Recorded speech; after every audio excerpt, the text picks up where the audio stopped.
want to begin this evening by looking at a cartoon that James sent me. He sent me a few days back, just texted these to me, and one of them really applies to what we're going to talk about tonight. You know, we're going to continue and we're going to finish up this discussion of the structure of the church as it relates to revival. And in the time past, the last 3 or 4 weeks, as we've talked about elders and deacons and voting and not voting and all the things that we've been talking about, those have all been theoretical. They're all been just sort of ideas. But tonight we're going to get down to the point where we talk about what we do to change and how we actually start to move ahead and do things differently. And the cartoon that he sent's very appropriate. It's a pastor search committee here, if you can see this. It's a pastor search committee. And they're apparently working on, I don't think there's a pastor here. I don't think they're interviewing a pastor, but they're sitting around and talking about what it is they want in a pastor. And this is what the caption reads at the bottom. Basically, we're looking for an innovative pastor with a fresh vision who will inspire our church to remain exactly the same. We're looking for an innovative pastor with a fresh vision who will inspire our church to remain exactly the same. You know, this is funny, but I've actually lived this experience here, and I know most pastors have. It shows us the difficulty of changing in the church. It illustrates that great weakness that God's people seem to have in changing anything significant in their prior operations, their prior processes. It's like the past has 1,000 rubber bands reaching into the present and pulling us all backwards. That pressure is always to go back to what we have done in the past, and it is so hard to change. It is not good enough for James to preach about multiple elders. It is not good enough for me to teach you from the Word about the submissive role of the congregation, the weaknesses of voting, and all these other things that have been brought forward from the Word, and us to continue doing things just like we did before we heard this Word. We must change. And when we talk about things tonight, I am going to try and lay out things that we can do differently. And we have to, both the leaders and the people, have to embrace and slowly adopt a culture where it isn't unusual for us to change. If we see something in the Word and we're convinced of it, then we move towards that, and we cut the rubber bands that are tying us to the past. So tonight we want to talk about that, about how we can actually do things differently. But you're going to feel these rubber bands as I talk this evening. You're going to feel them pulling you, and you're going to feel yourself resisting these ideas because they are new to you, but they are not new to God's Word. They are not new to what He requires. So recognize that when you feel that pull, that is not necessarily the Holy Spirit. That is the past pulling at you, trying to get you to stay the same. So what are we going to do tonight? We're really just going to do two things. Number one, we want to have a quick review of where we are. We've talked about a lot concerning the structure of the church. We want to go back and look at what we've been talking about, put this in context, and give you some background before we go in this evening. And we look at a 3-step plan to a better way than voting. Tonight's message is entitled, A Better Way Than Voting. So let's go ahead and let's have a quick review of where we are. You remember that this series is a series on revival. And as I've said a number of times during the series, it may seem odd to be talking about things like elders and deacons and voting when we're talking about how to revive, because so often the word revival is tied to the idea of evangelism. But what I've been trying to point out to you is that we have to build the foundation, that first floor. If we're trying to build a second floor on top of our house, we have to make sure that first floor and that the foundation is strong enough and sound enough to take the weight of that second story addition. Well, if the growth and revival of the church, if the adding of new souls and the growing of the churches is a second floor on top of what we're already doing, then the structure, the soundness of that structure relates in large part to how the church is organized, how it makes decisions, and who has the authority in the end to say this is what we're going to do and this is not what we're going to do. Because what will happen is, if we don't set up the structure correctly, Satan has an easy way to get into the church, mess with the decision-making process, and blow the church up because of the way it is organized and structured. So that is why we are talking about this, and that is why it is so important in the context of revival. If you do not have a church that is set up the way Christ has it organized in the New Testament, then eventually, if God does add souls to your congregation, that entire system will fall down on itself, and revival will, if at all, be short-lived only. So the structure that we've looked at so far is that we've got multiple pastors at the top here who have the authority in the churches. We have deacons who support the pastors, as James was talking about this morning, in the physical or time-bound ministries of the churches, while the pastors and elders focus on the spiritual guidance and leadership of the churches. And then the members submit to both of those offices and do the work of the ministry and support what the leaders are trying to get them to do. In this situation, the deacons and the members have input in the decisions of the churches, but they do not have the final say. The final say is with the spiritual fathers, if you will, of the churches. Those would be the pastors or elders. That's the structure that we've been talking about. In our last couple of sessions, we noted a few other things that we need to mention here before we move on tonight and look at a plan for moving beyond voting. And one of the things we notice is that the church is not a democracy. It is a cooperative group where everyone has input, but it is not a group where everyone has equal authority. We've also looked and seen that voting has clear weaknesses. It contradicts the elders' authority, which is absolute, according to Hebrews 13:17 and other verses. We notice that there are no vote counts or processes in the New Testament, and that the verses used to support voting really don't support voting at all. They're weak arguments for voting in the New Testament. And then we said that Christ's goal is unity in decisions, not just a 51% majority. He calls for one mind, one heart, and one decision within the church. He wants everyone to be on the same page. And we saw that in the early churches, that is what happened. We saw them of one mind and one heart making decisions and carrying out ministry. And that is possible without voting. That's one of the contentions that I have made here. And tonight I want to show you the practical implications of this truth that you can have unity and you can make decisions without voting. So a better way than voting. What are the 3 steps or 3 things that we need to do and change in order to be able to make decisions that honors the Bible but also protects us and allows us to make timely decisions?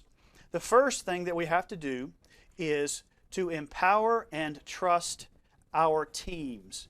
Empower and trust our teams. The entire congregation cannot decide everything. This is something that I've noticed in Baptist churches. The congregation seems to want to be involved in every decision. The people must trust the teams or committees they have established to make decisions and to carry out plans. This is especially a problem in small churches. Small churches tend to think of themselves more as a family, where every person has to be involved in every decision, and they have to make all of their decisions together. And while it is certainly appropriate to think of the church, the local church, as a family, the local church is more than just a family.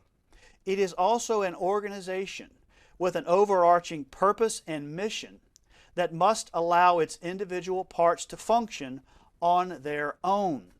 So the church is a family indeed, but it is more than a family, and it actually cannot operate effectively if everyone is involved in every decision. let's look at some of the verses that talk to us and give us a sense that while we are a body and a family, we are to carry out our separate functions without interference from one another. 1 Corinthians 12:14, and we've all heard this illustration, this analogy a number of times, and it can lose its effect. The whole idea that the Christian church is a body, that Jesus is the head and we are the body.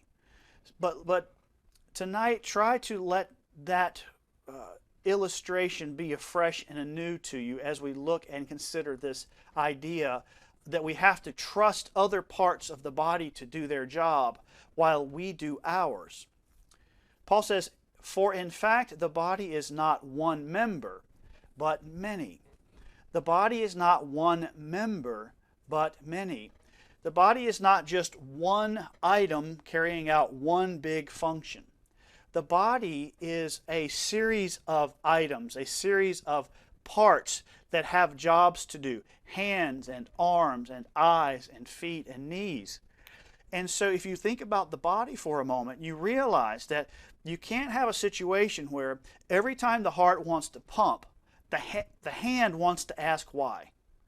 Every time the heart ups its pulse rate to 75 or 100, the knee has to say, "Hey, I don't really think you need to go that fast. Why are you going that fast? Why don't we stop and talk about this?" You can't have that. You have to have the hands doing its job while the heart does its job, while the knees do their job. You have to allow these individual pieces to function on their own. You have to empower them and trust them. Today, when we had our meeting after church regarding Operation Wishbone, and we were talking about, we had all of these different teams, 10 or more teams. We have the sign-up table team, we have the greeting team, we have the kitchen team, we have parking team, we have security, we have all of these different teams. And one of the things that I said at the end of it, in a sense, I would be the head of this process. Jesus is the head of everyone, but in terms of carrying out Operation Wishbone, it's sort of my idea, and I'm doing the planning, and I'm kind of figuring out all the things that need to happen. But what I said in this meeting was, I empower you, I was talking to all the teams, all the volunteers, I empower you to make decisions. Go out there and make decisions. You figure it out the best you can, and if you have something you really can't figure out, take it to Todd or James or me, someone to help you out. But I am empowering you you have to make those decisions. And that means that I have to trust you.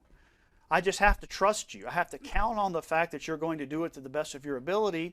And if we do something that's wrong, then we just all deal with it afterwards and we try and grow and improve. But you see, as a church, we have to empower our teams. We have to, when we have a finance committee, when we have a building and grounds committee, and so on, these teams, we cannot get involved in all of their doings. We have to trust and empower. It means to give power to and to trust them to carry out that work faithfully and successfully.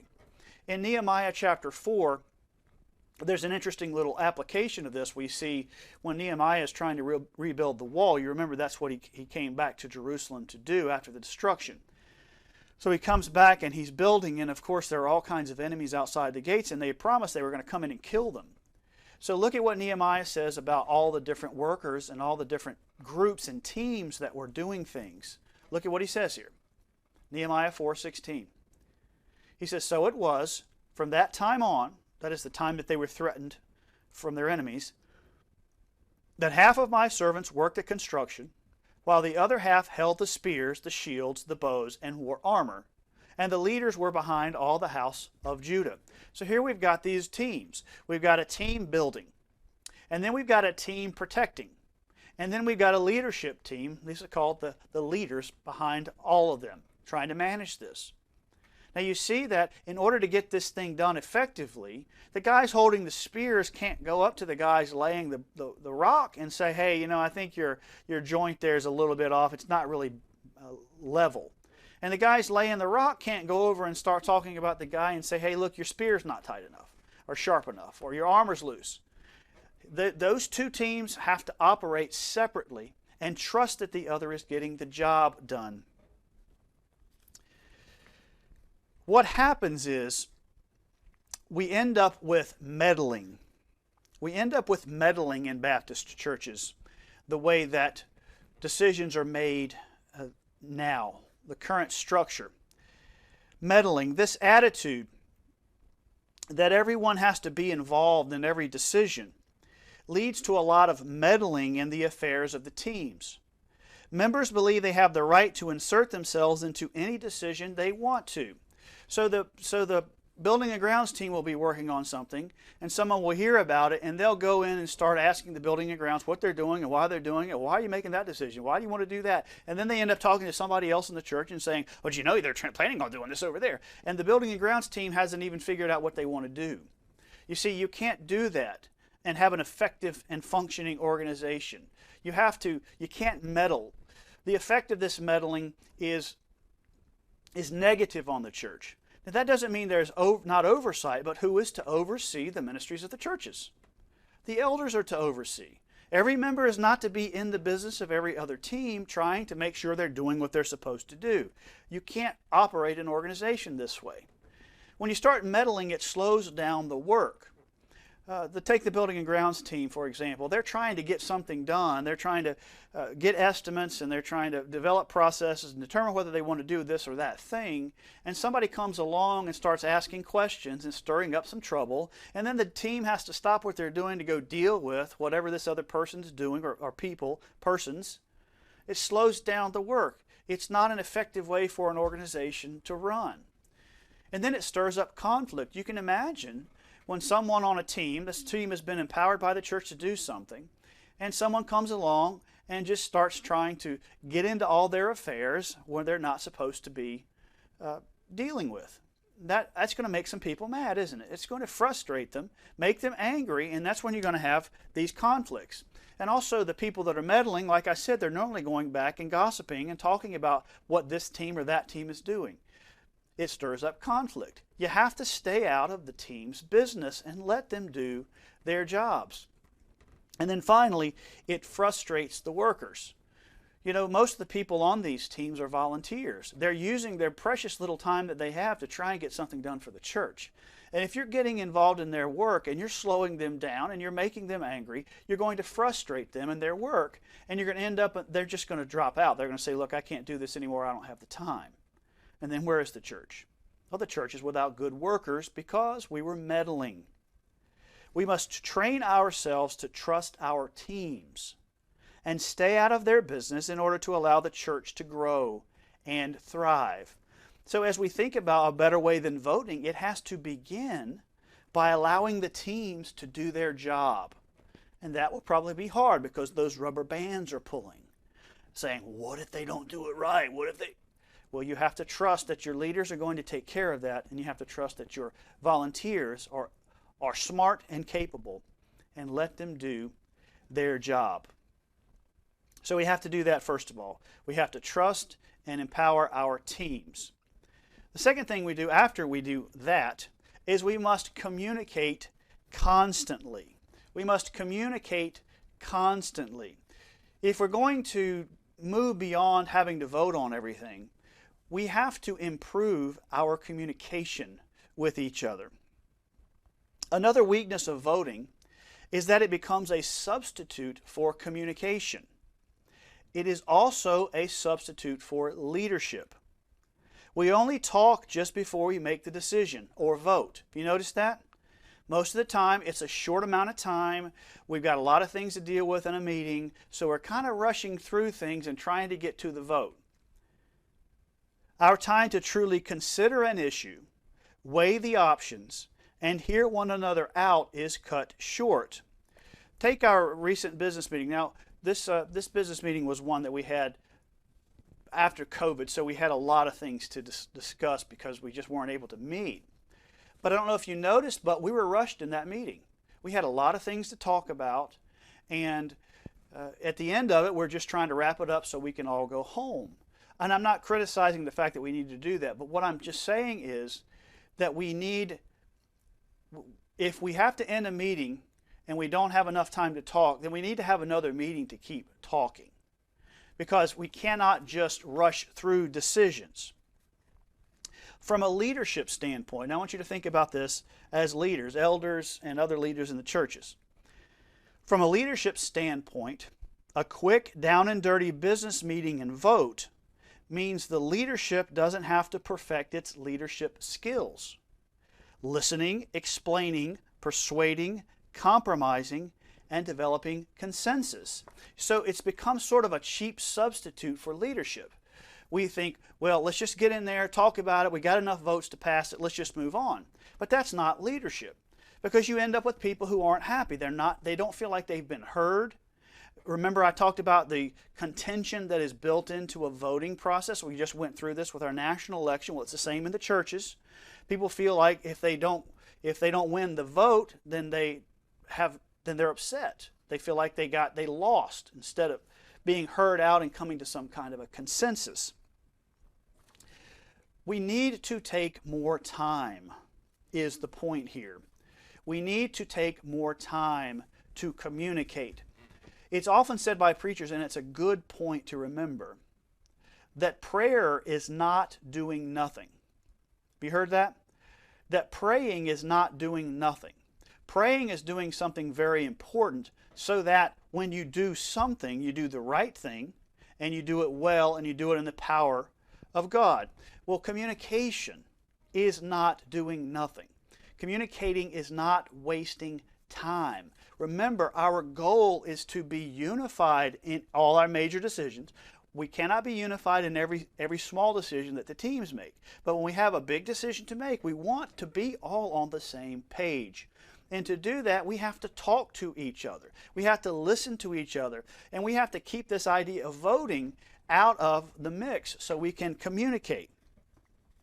Biblical decision making means taking more time to talk as we try to come to the right decision, not just the quick decision. The right decision, not just the quick decision. Trying to decide an important issue after 10 minutes of discussion in a single meeting is not a wise way to make decisions. You end up with poor decisions and hurt feelings. Important decisions, important enough to involve the whole church, not all things should, but important decisions enough to involve everybody, need more than one occurrence of open, honest discussion and prayer. Let me give you an example. Take the budget process that we used last year and we're trying to implement again this year. We are bringing the budget, the finance team is bringing the budget before the people. We have developed a draft budget, and a few weeks ago when we had our first meeting since COVID started, we handed out that draft budget. And what we're going to do now, just like we did last year, is we want to have another session where we simply talk about the budget. We're not going to vote on the budget. We're not going to make a decision. We're just going to talk. Maybe we missed something.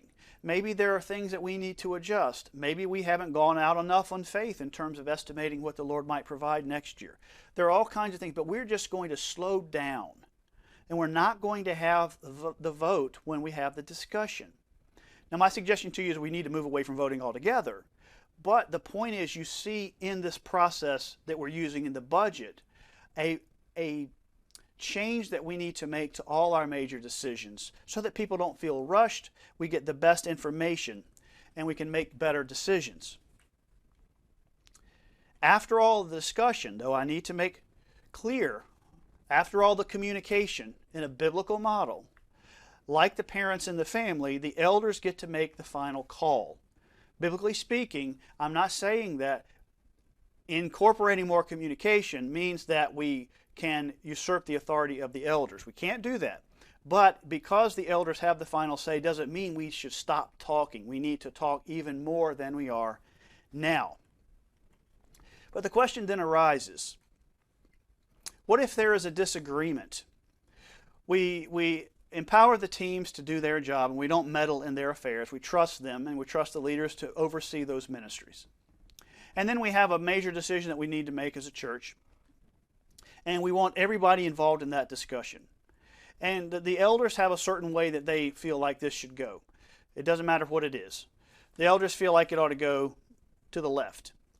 And in the discussion period, there's clearly some of the people who don't like this decision. They're they're really bothered by this decision. What do we do in that case? Do the elders just drop the gavel and say, hey, sorry, we're the elders and you're not? Tough. No, no, no. If the elders and the people, a significant portion of the people, now you're always going to have a few people that don't agree on 100% of the things that you're trying to do. But if there's a significant disagreement among the people and the elders, the first thing I would say is that the elders should be very careful about making an important decision that a significant portion of the church does not support. Just like in a family, if a man's wife, first and foremost, is against the decision, if she doesn't like the decision, if she really feels it's the wrong decision, and then you add on to that the children. If the children are also, especially if they're older and capable of more discernment and have more opinions and more life situations that need to come into play, a man is very unwise to overrule his wife and his children in those cases. That doesn't mean he doesn't have the right to. It's simply saying that if a lot of his family's against it, he really needs to take a moment and think about it. This is true in the church also. The elders' number one goal is to provide, to maintain the unity of the people under the truth of God. And so if there is something that's going on and the people are not happy about it and not feeling good about it, then it's something that the elders should be very careful about. When, after multiple opportunities of discussion and prayer, both individually and as a group, some portion of the church cannot find its way to support the decision of the elders and the rest of the people that believe the elders have the right position, the process of informative voting can help. Let me introduce this idea to you tonight of informative voting. Informative voting. Remember, according to Hebrews 13:17 and other passages, the authority of the elders cannot be usurped by the people. This is a key linchpin in determining how the churches make decisions, is that the Bible says to submit to those who have the rule over you. It doesn't leave any room for the people to come along and say, sorry, elders, we hear what you're saying, but we're not doing it. That is unbiblical. You cannot do that. There is no structure that's biblical that allows the church, the members, to tell the elders, no, we're not going to do what you think we should, or we're going to do something you think that we shouldn't. However, the Bible encourages the churches to make decisions that reflect one mind and one heart. And informative voting, this process, can help bring these seemingly difficult to reconcile ideas together.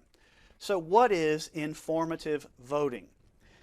Informative voting is a process to allow the congregation to communicate its disagreement with the elders, to inform them, hence the name, informative voting, while still preserving the elders' authority. So it's a way for the people to speak and slow down a process and cause the elders to have to listen to their objections. Let me lay out the 5 steps of the informative voting process. How would this work practically? Now, keep in mind, I'm suggesting here that voting has to be done away with. All right? But voting to make a final decision has to be done away with. But there is a way that we can use voting to help ensure that the people are heard and that the elders' authority is held in check. And here are the 5 steps to do this. This is how it would play out. Number 1, the elders and the people recognize there is a significant disunity. Let's say that, let's take the budget for a moment, and let's say that the church had moved past the whole issue of voting to approve a budget. That doesn't mean that the budget should not be brought before the people and discussed with the people. So let's say that the elders had worked with the finance team and they'd come up with a draft budget. Well, it's only wise for the elders to bring that budget before the people. Even though the people don't have the right to usurp their authority, they are trying to lead the people, not just force them to do what they want. So the elders bring this budget toward the people. And in the discussion of the budget, it becomes clear that a number of people have real reservations about something in the budget. It doesn't matter what it is. Well, the elders desiring to keep unity, the people desiring to keep unity, they recognize this and they have to be on the lookout for this. You see, with voting, it really doesn't matter if there's disunity. Let's just vote. But in a biblical model, disunity has to be addressed. You don't just move ahead when you've got disunity. So they recognize it. So then what can happen is the elders or the people, whichever one, can call for an informative vote. And essentially what this is it is a formal vote of the people only, not the elders. Just the people vote. And that informs the elders what kind of position they have among the people. So the people vote, and the elders see the vote, and the vote is revealed, of course, to all when you vote. It's not a private vote. It's an open vote. If there is disagreement of 40% or more of the people, then the decision is delayed. Now, you can delay it any amount of time you want, but 45 days is a good time frame to adopt. And what that does is it says, look, if 40% or more of the people that are present disagree with the decision, then the budget, in this case we're just talking about a budget, the budget cannot be passed and put into effect at that moment, or whatever it is that we're talking about. There has to be an automatic delay of 45 days. And this delay is for a purpose. And this is where the fourth step comes in. The delay is so that the elders, and this is a requirement in informative voting, once there is a vote and you have more than a particular number of disagreeing people, a percentage, then there has to be a delay, and then the elders have to meet with all the parties involved. Any group that's disagreeing with the decision, and they may be disagreeing for multiple reasons, so the elders must meet with each one of those groups separately and hear out their side. They have to hear what they have to say, what their reasoning is, what bothers them.